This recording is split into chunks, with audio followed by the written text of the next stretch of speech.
오늘 본문의 말씀에는 두 종류의 사람이 등장하고 있는 것을 볼 수가 있습니다. 한 사람은 반석 위에 집을 지은 사람이고 또 한 사람은 모래 위에 집을 지은 사람입니다. 여러분, 집을 반석 위에 지어야 될까요? 아니면 모래 위에 지어야 될까요? 당연히 반석 위에 지어야 됩니다. 이것은 어린아이도 알고 있는 상식 중에 상식이라고 할 수가 있습니다. 이것이 상식임에도 불구하고 모래 위에 집을 짓는 사람이 있을까요? 없을까요? 네, 있습니다. 생각보다 많습니다. 어떤 사람이라고 말할 수 있을까? 상식이 통하지 않는 사람이죠. 우리가 신앙생활을 하다가 보면 상식이 통하지 않는 사람들을 종종 만나게 됩니다. 제가 예를 한번 드려보겠습니다. 우리가 지금 예배를 드리고 있는데 신령한 예배를 위해서 휴대전화를 확인하시고 꺼두시는 게 상식입니까? 아니면 확인조차 안 하는 게 상식입니까? 네, 꺼두시는 게 상식이죠. 다 꺼놓으셨죠? 네. 하나 더 해볼까요? 예배 시간에 조는 게 상식입니까? 조이지 않는 게 상식입니까? 네, 조이지 않는 게 상식입니다. 그렇다면 여러분은 상식이 통하는 사람입니까? 아니면 상식이 통하지 않는 사람입니까? 오늘 본문에 보니까 예수님께서 지극히 상식적인 이야기를 하고 계십니다. 집을 어디에다가 지어야 되느냐? 당연히 반석 위에 지어야 됩니다. 그런데 상식 밖의 행동을 하는 사람들이 있다라는 것이죠. 바로 모래 위에다가 집을 짓는 사람들입니다. 이러한 사람들을 가리켜서 예수님은 어리석은 사람이라고 말씀하시죠. 반면에 이 탄탄한 반석 위에 집을 지은 사람은 지혜로운 사람이다라고 말씀하십니다. 어떤 사람이 지혜로운 사람인가? 상식대로 행하는 사람입니다. 반면 어떤 사람이 어리석은 사람인가? 상식대로 행하지 않는 사람이죠. 상식이 통하는 사람, 특별히 신앙의 상식이 통하는 사람, 그리하여 신앙의 상식대로 앞으로 믿음의 삶을 살아가시기를 주님의 이름으로 축복합니다. 자, 모래 위에 지은 집과 반석 위에 지은 집, 평상시에 보면 별로 차이가 없어 보입니다. 평상시에는 반듯하게 잘 세워져 있기 때문이죠. 그런데 문제는 비가 오고 창수, 곧 홍수가 나고 바람이 불 때입니다. 질문을 한 번 더 드려보겠습니다. 우리의 인생 가운데 비가 오고 창수가 나고 바람이 부는 일들이 있습니까? 없습니까? 있습니다. 우리의 인생 가운데는 많은 풍랑이 있죠. 잔잔하게 밀어닥칠 때도 있지만 때로는 거세게 우리가 감당하지 못할 정도로 밀어닥칠 때도 있습니다. 바로 그때 우리의 신앙의 밑바닥이 드러나게 되는 것이죠. 그래서 가끔 하나님께서 우리를 이렇게 잡고 흔드실 때가 있습니다. 왜 그러실까요? 우리를 힘들게 하려고 그러시는 걸까요? 아니죠. 너의 신앙의 바닥이 무엇인지를 확인하라는 것입니다. 모래 위에 세운 집인지 아니면 반석 위에 세운 집인지 그것을 확인하라고 우리의 인생 가운데 바람도 불게 하시고 때로는 홍수도 내리게 하시고 풍랑을 보내시는 이유인 것이죠. 이처럼 모래 위에 지은 집과 또 반석 위에 지은 집은 다릅니다. 또 그렇게 지은 사람은 다른 것이죠. 차이가 나는데 무엇 때문에 이러한 차이가 나는지 오늘 본문이 우리에게 이렇게 말해주는데 24절과 26절을 보겠습니다. 먼저 24절 같이 한 목소리를 읽어보겠습니다. 시작. 그러므로 누구든지 나의 이 말을 듣고 행하는 자는 그 집을 반석 위에 지은 지혜로운 사람 같으리니. 다음 26절 같이 읽습니다. 나의 이 말을 듣고 행하지 아니하는 자는 그 집을 모래 위에 지은 어리석은 사람 같으리니. 자, 두 구절을 읽었는데 여러분 차이를 발견하셨습니까? 네, 어떤 차이가 있습니까? 네, 듣고서 행하느냐 행하지 않느냐, 이것이 바로 차이인 것이죠. 말씀을 듣고 행하는 자는 반석 위에다가 집을 지은 사람이고 말씀을 들었지만 행하지 않는 자는 모래 위에다가 집을 지은 사람이라는 것입니다. 그래서 반석 위에 지은 사람은 지혜로운 사람이요, 모래 위에 집을 지은 사람은 어리석은 사람이라는 거죠. 듣고 행하느냐, 행하지 않느냐의 차이가 우리의 신앙의 기초를 달라지게 만든다라는 것입니다. 여러분, 행함은 우리 신앙의 기초 중에 기초입니다. 및 베이스가 될 수가 있는 것이죠. 행하지 않으면 무너지기 쉬운 것이 우리의 신앙인 것입니다. 옛말에 이런 말이 있죠. 구슬이 서말이라도 꿰어야 보배다.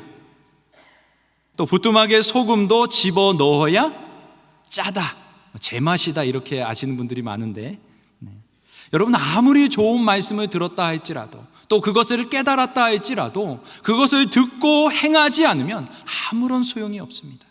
여러분, 말씀은 행해야 보배가 됩니다. 말씀은 행할 때 비로소 그 말씀의 참맛이 무엇인지를 우리가 알 수가 있는 것이죠.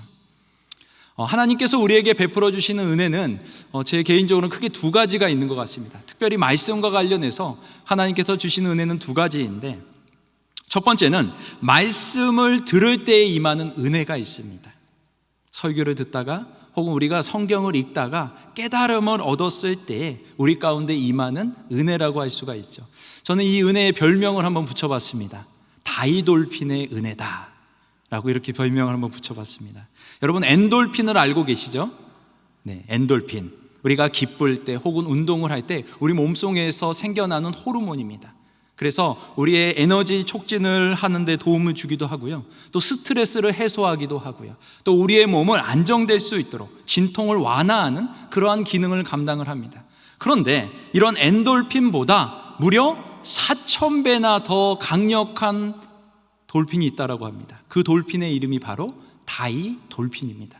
말이 좀 재밌는데, 엔돌핀은 엔드라는 의미를 생각해 보면 끝내주는 돌핀인 것 같고요, 다이돌핀, 다이는 죽음을 의미하잖아요. 그러니까 다이돌핀은 죽여주는 돌핀이다, 이렇게 좀 기억을 해 놓으시면 좋을 것 같은데, 이 다이돌핀이 우리의 몸속에서 언제 생성이 되는가를 보니까 우리가 감동을 받았을 때 이 다이돌핀이 만들어진다라고 해요.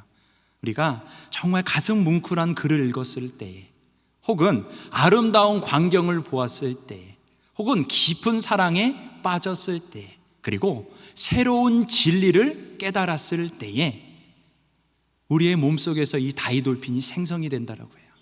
우리가 하나님의 말씀을 듣고 그 말씀을 깊이 깨달았을 때 바로 이 다이돌핀의 은혜가 우리의 삶 가운데 임하게 되는 것이죠. 그런데 하나님께서 우리에게 주시는 또 한 가지의 은혜가 있습니다. 그것은 바로 말씀을 행할 때 주시는 은혜입니다. 우리가 말씀을 들을 때 받는 은혜를 다이돌핀의 은혜라고 한다라고 하면, 우리가 말씀을 행하면서 받는 은혜는 슈퍼 다이돌핀의 은혜다, 이렇게 말할 수가 있을 것 같습니다. 바라기는 이 자리에 계신 우리 모든 성도들이 말씀을 지켜 행함으로 이 슈퍼 다이돌핀의 은혜를 받으시길 주님의 이름으로 축복합니다. 사실 우리가 들음과 행함을 많이 강조를 하는데, 우리가 듣는다라고 할 때 사실 그 말 속에는 이미 행한다라는 의미가 포함되어져 있는 것을 알 수가 있습니다. 제가 예를 한번 들어보겠습니다. 제 딸이 어릴 때 제가 저희 딸에게 물 좀 가져오라고 한 적이 있습니다. 딸에게, 시온아, 아빠가 목마르니까 물 좀 가지고 와. 그랬더니 저희 어린 딸이 그 자리에서 네! 대답을 하고는 가만히 있는 거예요. 그래서 얘가 잘 못 들었나 보다 싶어서 다시 얘기했어요. 시온아, 아빠가 목이 마르니까 물 좀 가지고 와. 그랬더니 이 녀석이 또 그 자리에서 네! 대답을 하고 가만히 있는 거예요. 화가 날까요, 안 날까요? 화가 나죠. 그래서 이제 소리를 높이면서, 시온아, 아빠가 지금 목마르다 그랬잖아. 아빠 말 못 알아들어서 물 좀 가지고 와. 그랬더니 저희 딸이, 아빠, 내가 아빠 말 잘 들었어. 아빠가 지금 나한테 물 따지고 오라고 했잖아. 나 잘 들은 거 맞지? 그러고는 가만히 있는 거예요. 자, 여러분, 저희 딸이 제 말을 들은 겁니까? 안 들은 겁니까? 안 들은 거죠. 똑같은 이야기가 마태복음 21장에 나오는 걸 볼 수가 있습니다. 마태복음 21장에 보면 한 아버지에게 두 아들이 있습니다. 아버지가 큰 아들한테 가서 말하는 거예요. 오늘 포도원에 가서 일 좀 해라. 그랬더니 이 아들이 네! 대답은 하고는 안 가는 거예요. 그래서 둘째 아들한테 가가지고, 작은 아들한테 가서 포도원에 가서 오늘 일 좀 해라 라고 아버지가 얘기하니까 이 아들은 별로 아버지의 말이 마음에 들지 않았나 봐요. 투명스럽게 아니요 라고 대답을 했어요. 그런데 곰곰이 생각을 해보니까 아버지 말에 순종하는 게 맞겠다 싶어가지고 뒤늦게 포도원에 가서 일을 했습니다. 여러분, 아버지의 말을 들은 아들은 어느 아들입니까? 큰 아들입니까? 작은 아들입니까? 작은 아들이죠. 이처럼 듣는다라고 하는 것은 기본적으로 행한다라는 것을 밑바탕에 깔고 있는 것입니다. 그래서 우리가 잘 알고 있는 쉐마라고 하는 히브리어 단어, 듣다라는 의미를 가지고 있는데, 쉐마의 또 다른 의미 중에 하나가 무엇인가 하면 행한다라는 의미를 가지고 있습니다. 오늘 본문에도 들었다라는 단어가 2번 반복해서 등장을 하는데, 그 단어가 아쿠오라고 하는 헬라어 단어인데, 이 단어 역시 첫 번째 의미는 듣다라는 의미이지만 두 번째 의미가 행한다라는 의미를 가지고 있습니다. 여러분, 듣는다라는 것은 행함을 전제로 하는 것입니다. 산상수훈 5장, 마태복음 5장부터 7장까지를 소위 산상수훈 혹은 산상보훈이라고 이야기를 합니다. 예수님께서 산 위에 올라가셔서 정말 주옥 같은 하나님의 말씀을 선포해 주시죠. 예수님을 따르는 제자라고 한다면 이러한 삶을 살아야 된다, 삶에 대해서 주님께서 가르쳐 주셨던 것입니다. 이런 주옥 같은 말씀들을 선포하시고 난 다음에 주님께서 결론을 맺으면서 주신 말씀이 오늘 본문의 말씀입니다. 그래서 오늘 본문이 어떻게 시작을 하는가? 그러므로 이렇게 시작을 하고 있는 것을 볼 수가 있죠. 그러므로 무슨 의미입니까? 너희가 주옥 같은 하나님의 말씀을 들었다 할지라도 그 말씀을 행하지 않으면 아무런 소용이 없다라는 것이죠.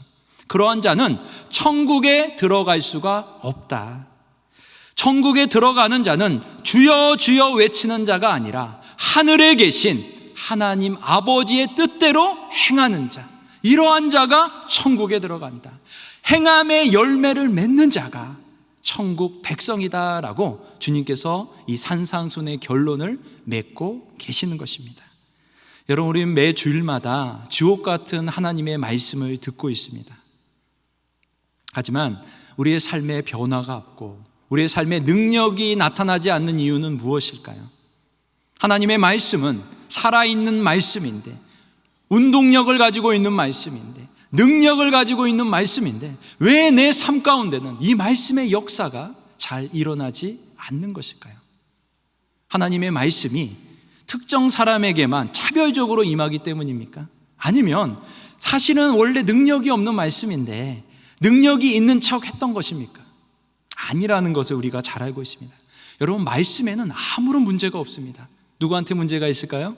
그 말씀을 받아들이는 나 자신한테 문제가 있는 것이죠. 내가 말씀을 듣고 깨달은 대로 행하지 않기 때문입니다.